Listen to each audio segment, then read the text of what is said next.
Testing two. All right, I see I'm finally recording. it's uh, it's a continuing saga. This time we're in aircraft fuel systems. Moving on through the fuel system components, we're going to be looking at the boost pumps.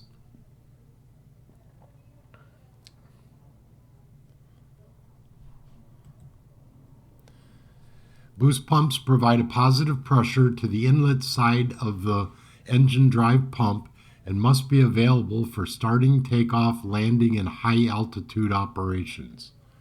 Centrifugal type pumps are often used as boost pumps.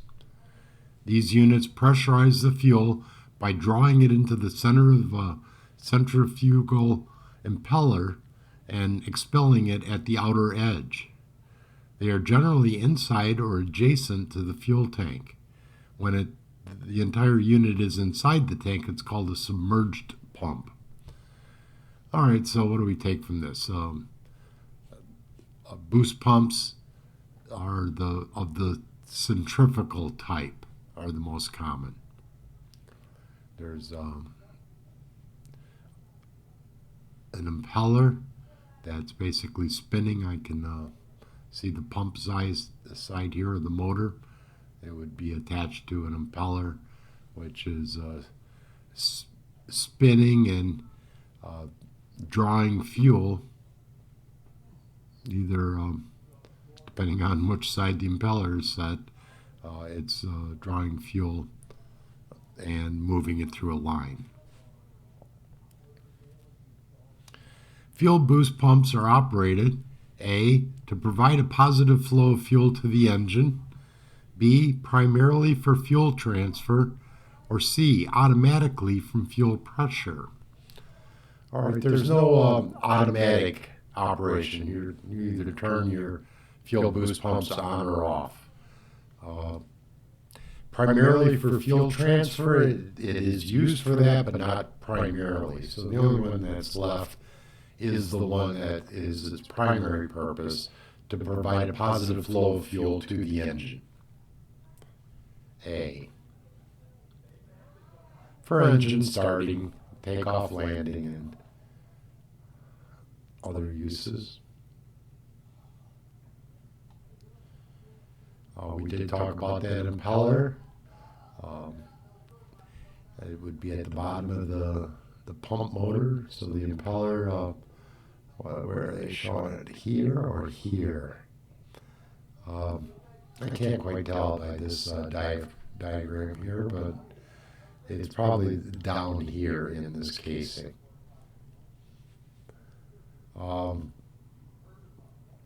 A centrifugal boost pump is a variable displacement pump. So there's a definition of a variable displacement pump. It's basically a pump whose output is determined by the demands placed on the system. It takes in fuel at the center of the impeller and expels it to the outside as the impeller turns. An outlet check valve up at the top will prevent the fuel from flowing back through the pump. So it's in effect a backflow type check valve.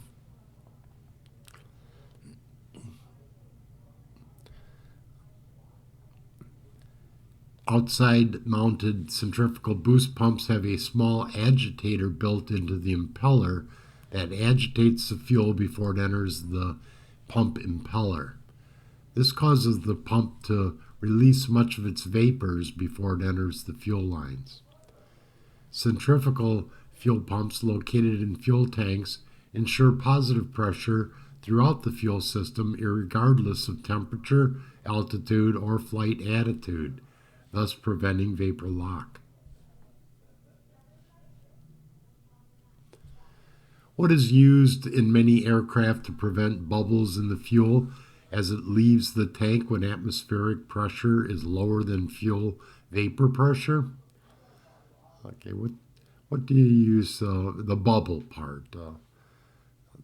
We can go right to our topic, and that's boost pumps, so we can see that answer is number C. What else do we have here? air fuel separators, um, which is certainly would be a generic term as to trying to accomplish what you want to accomplish, but we don't actually have something that's named that. Um, B, anti-foaming additives. Decent answers, I guess, but boost pumps, or more specifically, the agitators that are attached to a boost pump.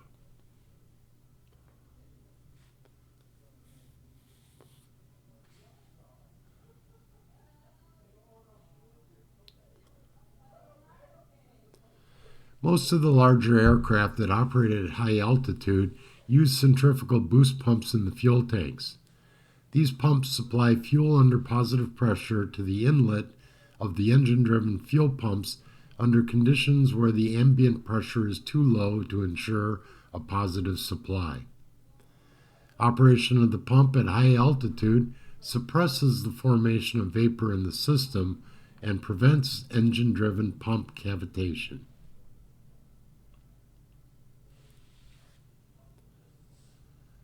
Another look at the impeller. There's a filter under that. And we see the motor with fuel. The fuel-proof cover has been removed. So it's the tank bottom is illustrated, so it is fully submerged.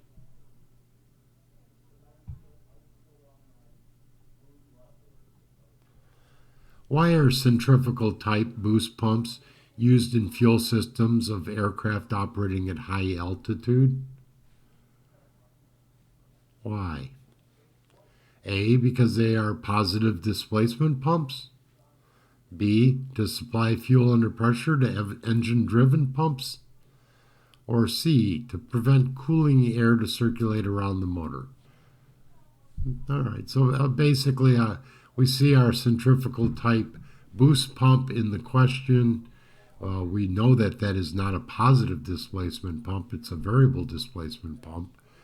The generic answer of B, to supply fuel under pressure to engine-driven pumps, is its primary purpose. So it's going to clearly be B. C, to permit cooling air. That is certainly not a centrifugal type boost pump used in fuel systems. Sounds like a little cooling fan. So B.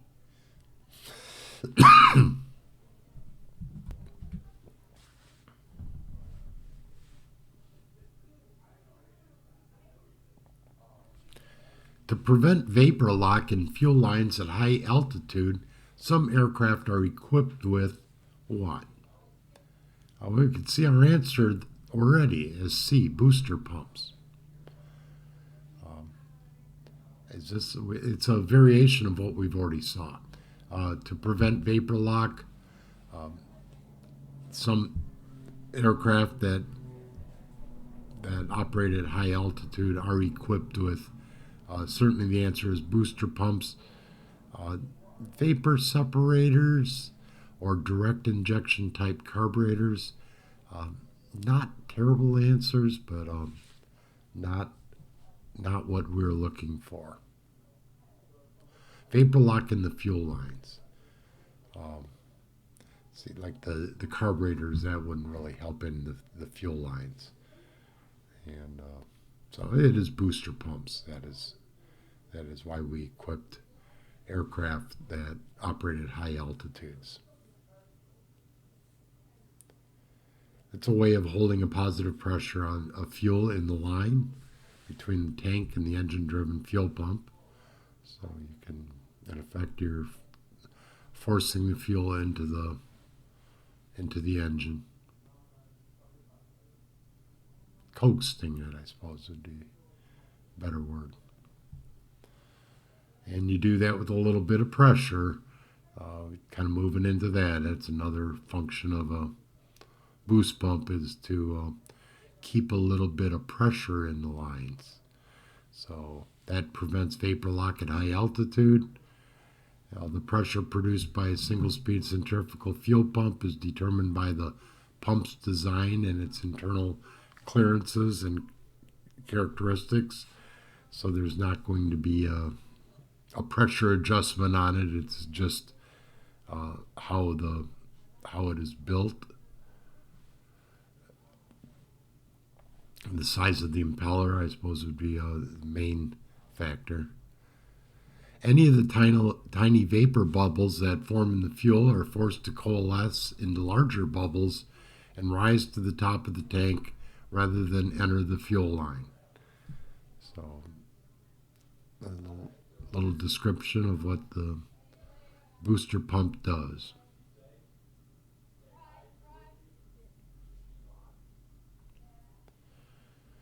The type of fuel boost pump that separates air and vapor from the fuel before it enters the line to the carburetor is the, so what we're already given, it's a fuel boost pump.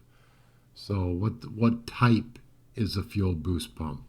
Is it a gear type, a centrifugal type, or a sliding vane type? Well, we know that the boost pump is the centrifugal type pump. So, regardless of what the rest of the answer or the question calls for, it's automatic. I suppose there are other types of boost pumps, so I shouldn't just say that out of hand, but for our purposes, a boost pump is a centrifugal type pump. And it's good to answer that way. If they do ask you whether it's a variable displacement pump, no, that's important to know also. What are 3 uses of a centrifugal booster pump that is installed in an aircraft fuel tank? So it does provide a positive flow of fuel under pressure to the engines or the engine-driven fuel pumps. It forces the air in the air bubbles in the fuel to coalesce into larger bubbles and be exhausted. 3 uses. I suppose you could also use it for moving fuel from one tank to another.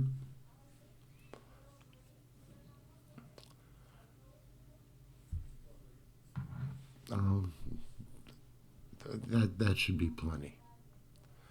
Booster pumps are used to produce fuel pressure for starting the engine, to keep the fuel from vapor locking at high altitude, and to transfer fuel from one tank to another.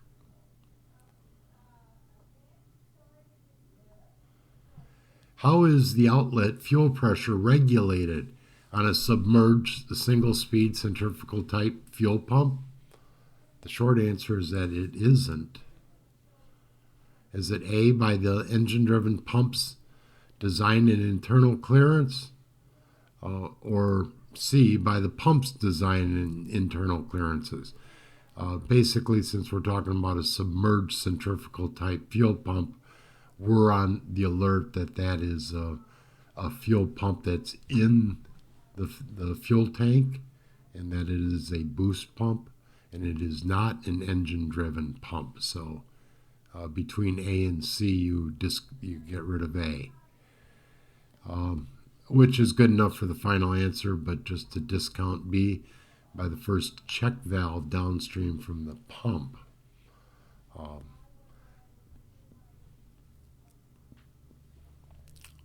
right, I'm not going to comment too much on that one. It's by the pump's designs and internal clearances.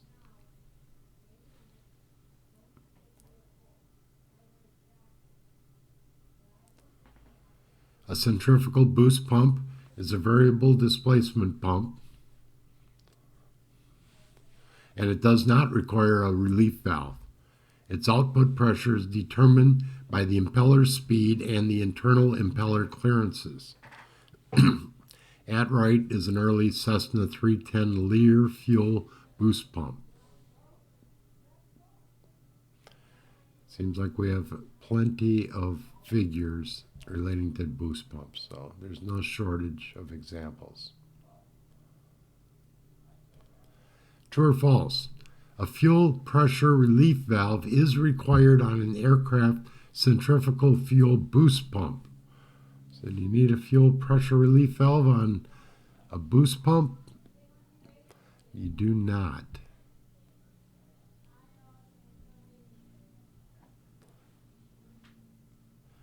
It is not required.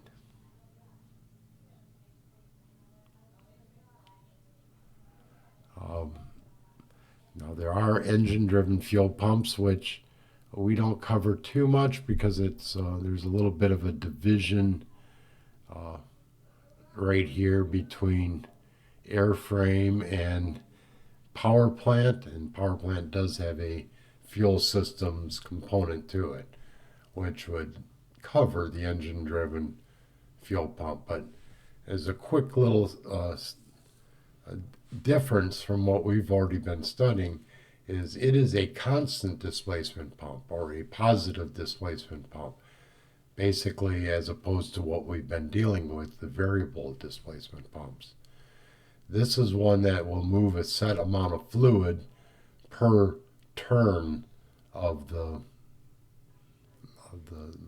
rotor here. So as the fuel comes in, it will have a set amount and in effect compress it and push it out the outlet. And on that type of pump, some sort of pressure regulation or a relief valve must be used. And in this case, you can see it's up here. So if there's some sort of problem with the pump, the fuel will actually flow around and through the pressure relief valve and be able to go directly into the engine.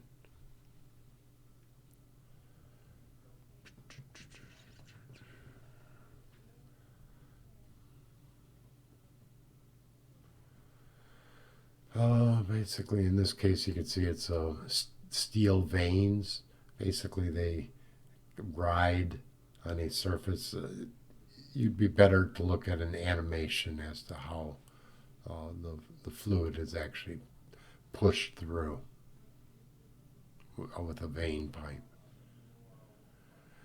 But the main reason we covered that here is because the second half of that true and false question is asking about a fuel pressure relief valve. Is it required on an aircraft positive displacement fuel pump?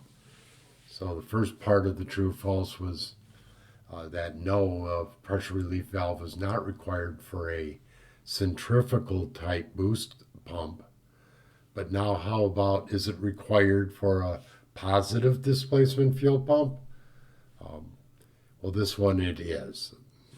And so you can see that the line is a little flexible. Probably a better question for your power plant class, but it is here. And occasionally you will run across a booster pump that is not a centrifugal type.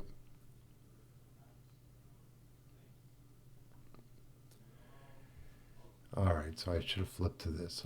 It is required for a positive displacement fuel pump. What type of fuel booster pump requires a pressure relief valve? All right, so basically it would be one of the rare types that it would not be a centrifugal, which is the primary type, but if it does require pressure relief valve, it must be of one of these other two types. And the only one that we basically looked at was a sliding vane engine-driven pump, so I'm going to elect B. Concentric is, I believe, just when the rotor is off-center, which causes the vanes to slide up and down. So, but they don't call it a concentric. They call it the sliding vane.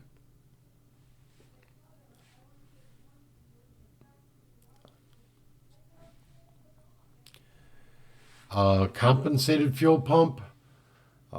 It's the compensating function comes in with this diaphragm, which measures the pressure from the other side of this vent with the with the pressure of the fluid coming in, which I guess I cut off that part of the diagram.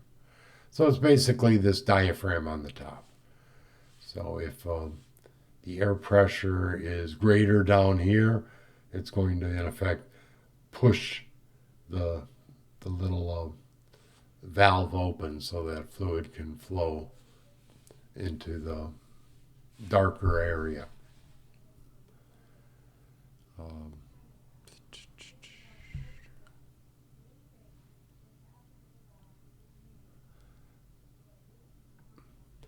the purpose of a diaphragm in a vane type fuel pump, what was that to do? Was that to equalize fuel pressure at all speeds? Was that to vary fuel pressure according to throttle setting? Or was that C, to compensate fuel pressures to altitude changes? All right, so the diaphragm, that was in one of our compensated fuel pumps. So let's go with C.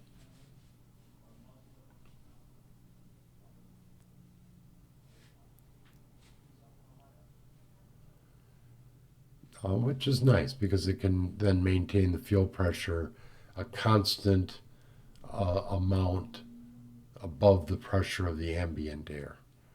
So it's always pushing just a little extra as needed.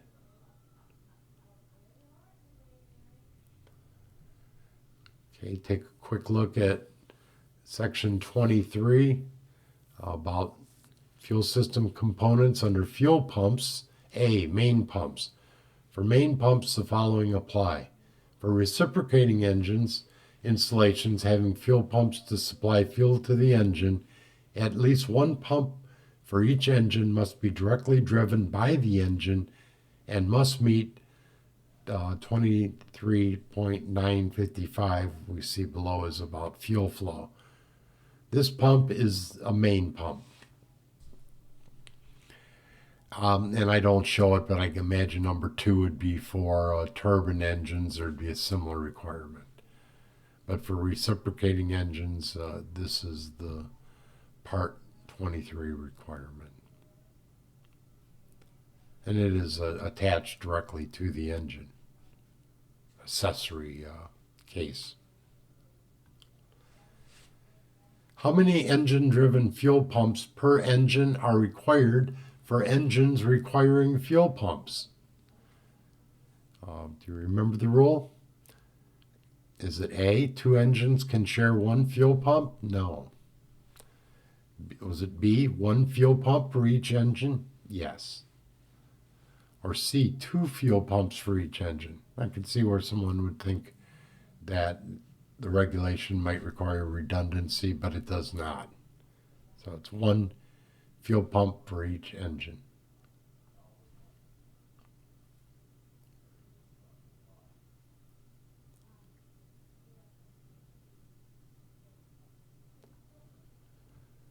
Okay, we've already kind of talked about the compensated fuel pump. I guess this one shows the whole flow. You can see where the relief valve is, the inlet and the outlet. The vent is connected to the fuel metering device, so it's in effect connected to the chamber, the upper deck of the carburetor, where it senses the pressure of the air as it's actually entering the engine. So it's taking a reading right at the mouth of the engine. Diaphragm allows the fuel pump to compensate for altitude changes and keeps the carburetor inlet fuel pressure a constant amount higher than the carburetor inlet air pressure.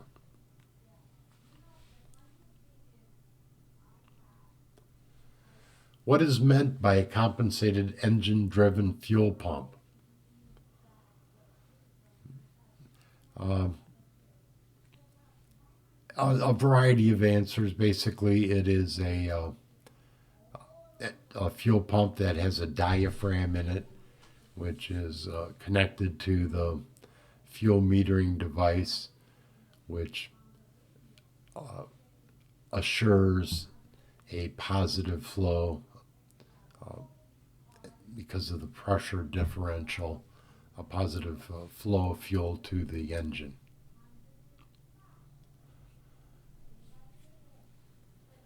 It was pressure relief valve. Okay, that's getting right into the operation of the compensated engine driven fuel pump. So, yeah, I suppose mention the diaphragm, that it opens up a pressure relief valve, and I think we covered the rest.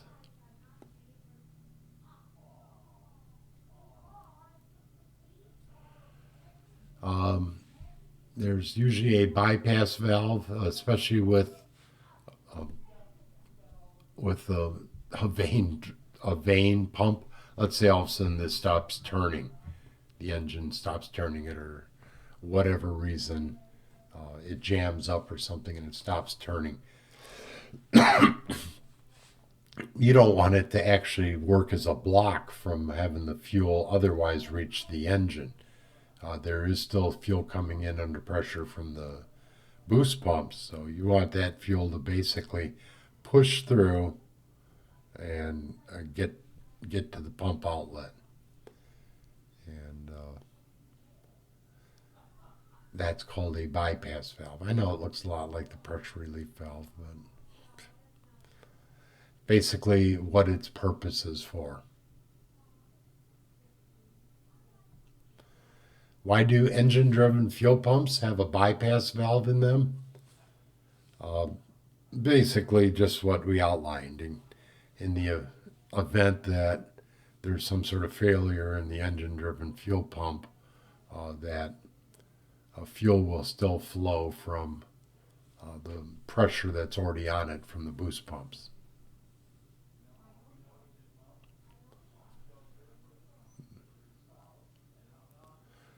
Um, for starting the engine and supply the engine with fuel if the engine driven pump should fail. Okay.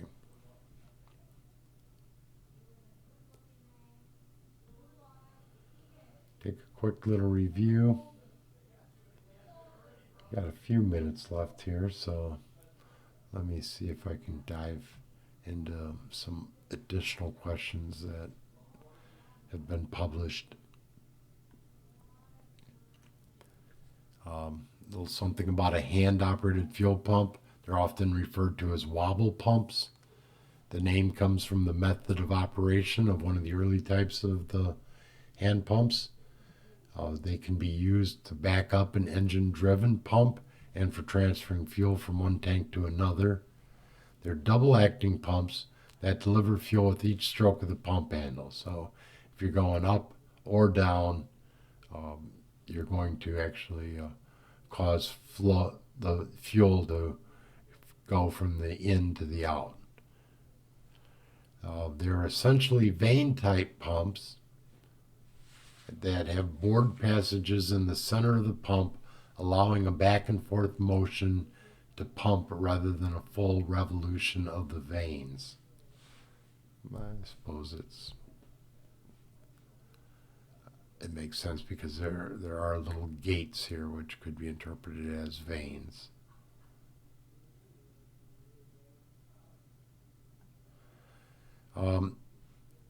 Question: a wobble pump is powered by a hand, the engine, electric generators, or ram air. Wobble pump is powered by hand.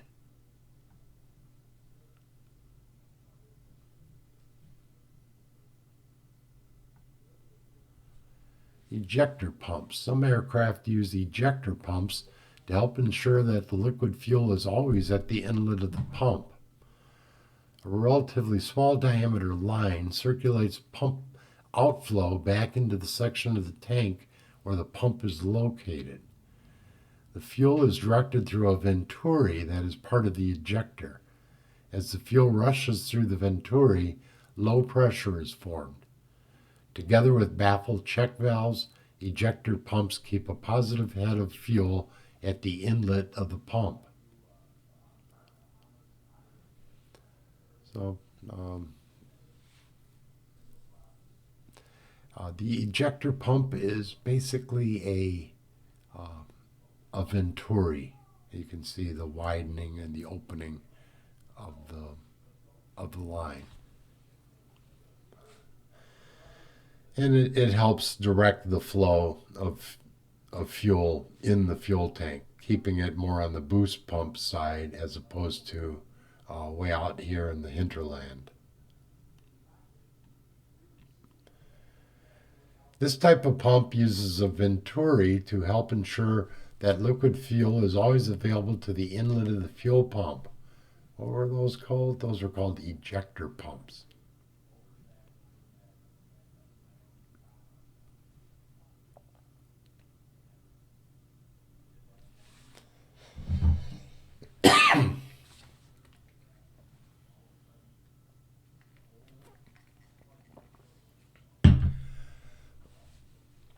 I believe we've already reviewed the gravity feed system for a fuel injected engine when we were talking about fuel systems. This engine uses a Teledyne Continental fuel injection system in which part of the fuel is returned by the mixture control to the pump through a check valve, which would be, I believe, here in the selector valve area. Or were they talking about this vent check valve here? And the selector valve to the reservoir of the tank that is being used. It's usually tied in together. As a matter of fact, here, fuel return check valve, and there's always little valves to get the fuel back into the tank when it's not being used by the system, I suppose. Which does start to make for some rather interesting schematics, but basically they're not trying to add too much in. I suppose not exactly a pump that we covered, but the engine primer that we looked at the wobble pump. We might have said the primer basically is thumb operated, and it basically squirts a little extra fuel in the intake manual, which is similar to most lawnmowers. The Teledyne Continental fuel injection system returns some of the fuel to the. I can see why I showed the illustration now. So where does some of that fluid return in a Teledyne Continental fuel injection system?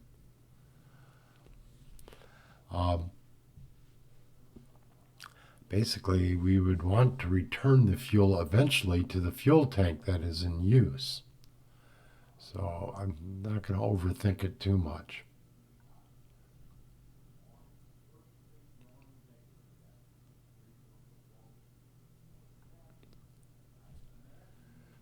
Plunger type pump.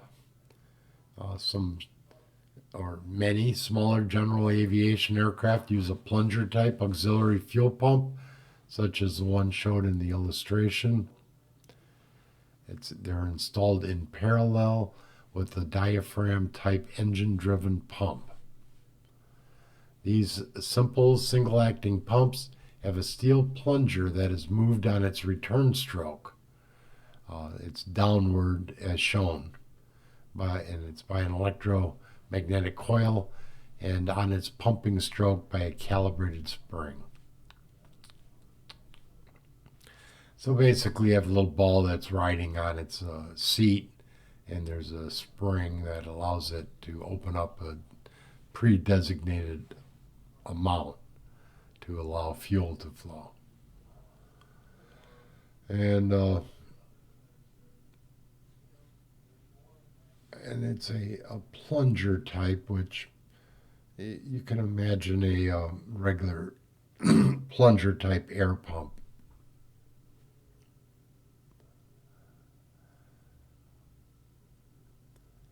A plunger type electric auxiliary fuel pump installed in a low wing airplane is it A, in series with the engine driven pump, or B, in parallel with the engine driven pump, or C, between the tank and the selector valve. Um,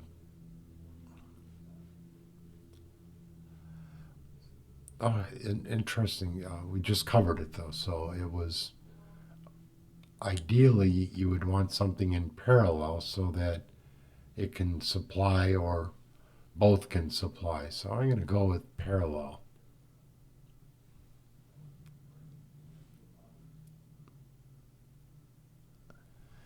Most of the boost pumps that are installed inside of fuel tanks of large aircraft are of the what type? Sliding vane, centrifugal type, or the piston type? Well, so far we've been pretty good at relating boost pumps to the word centrifugal. So, unless it's something that requires a pressure relief valve, I'm going to stick with centrifugal in the word most.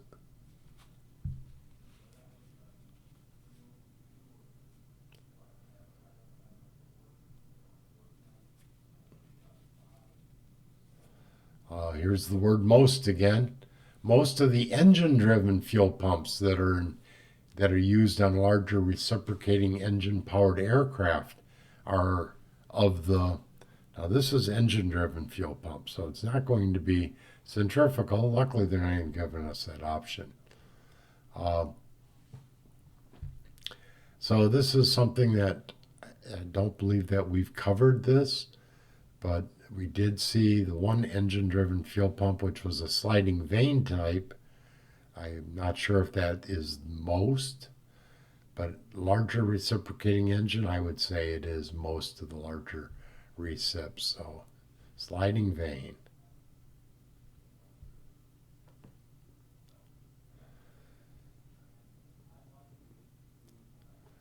Um, so most recips are sliding vane, and most turbine engines are gear type. All right.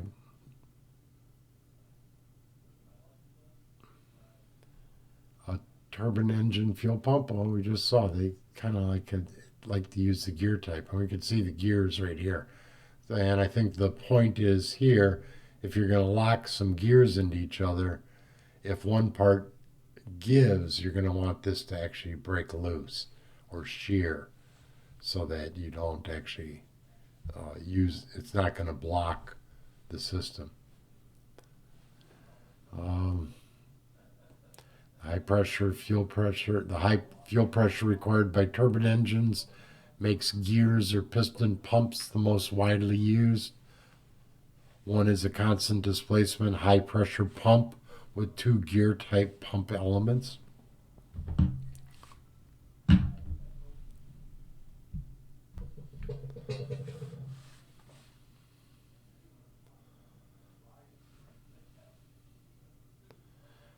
Um, all right, did I cover most of this? We do talk about it. Again, this is going to be closer to your power plant section, so these are alternative questions that I've run across. So, other than being aware that there is going to be a shear section, which is going to be answer C for this, I'm not exactly sure how else to present it.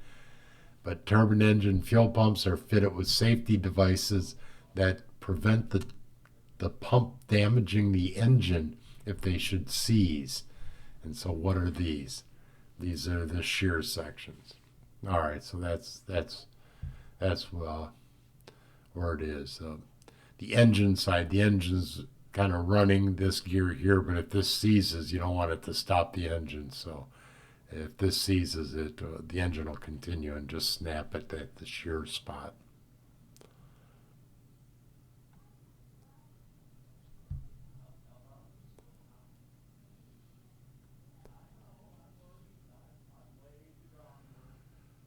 All right, there we go. All right, well, thanks for hanging in with me. Look forward to covering the next one. All right, we'll see you later.